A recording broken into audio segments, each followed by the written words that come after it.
Venezuela is one of the most resource-rich countries on the planet, holding the largest proven oil reserves in the world.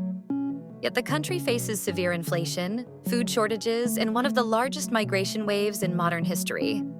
A few decades ago, Venezuela was among Latin America's wealthiest nations.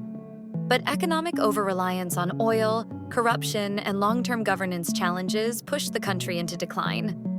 The political and economic shifts under Hugo Chavez continued into the Maduro era, a transition that significantly reshaped Venezuela's place in global politics.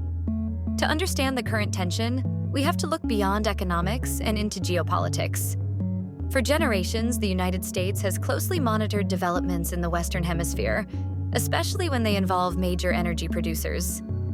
Analysts note that Washington has strategic interests tied to regional stability, energy markets, and security concerns. Over time, U.S. policymakers responded to developments in Venezuela through economic sanctions, diplomatic pressure, and various measures aimed at addressing corruption, narco-trafficking, and democratic backsliding. Today, these long-standing tensions are resurfacing in a much sharper form. Part of this escalation connects to America's broader efforts against drug trafficking networks across Latin America. During the Trump administration, U.S. policy became more assertive. Certain groups operating between Mexico and Venezuela were designated as terrorist organizations, and U.S. officials linked them to the fentanyl crisis and migration flows at the southern border. As a result, the region is seeing a stronger U.S. security presence. Aircraft carriers, B-52 bombers, and F-18 fighters have been deployed near Venezuelan waters, levels not witnessed since the late 1980s. While officially framed as counter-narcotics operations, analysts highlight that the region's energy routes and geopolitical competition also play a role in shaping U.S. strategy. One major difference today is the legal framework surrounding Nicolás Maduro. He has been indicted by U.S. prosecutors on narco-terrorism charges, with a reward offered for information leading to his arrest. This creates a unique dynamic. Any future action may be framed in terms of law enforcement rather than interstate conflict. With diplomacy largely stalled, military options, while not inevitable, have become part of the conversation. But could Venezuela resist if conflict escalated? The government claims that 200,000 troops and militia forces have been mobilized.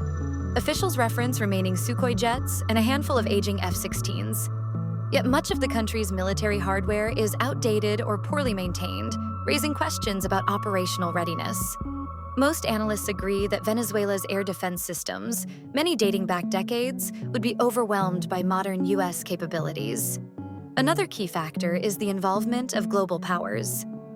Russia has provided technical advisors and seeks to expand its presence in the region. China has restructured Venezuelan debt and continues to support the country economically, aiming to preserve long-term access to energy resources.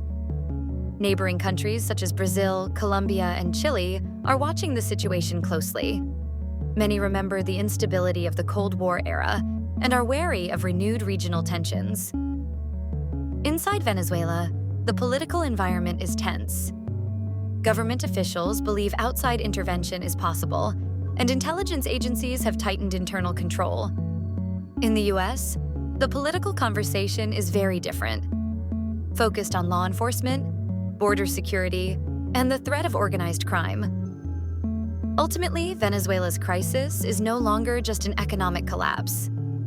It sits at the intersection of energy security, migration, organized crime, and great power competition, a mix that is reshaping the strategic landscape of the entire hemisphere.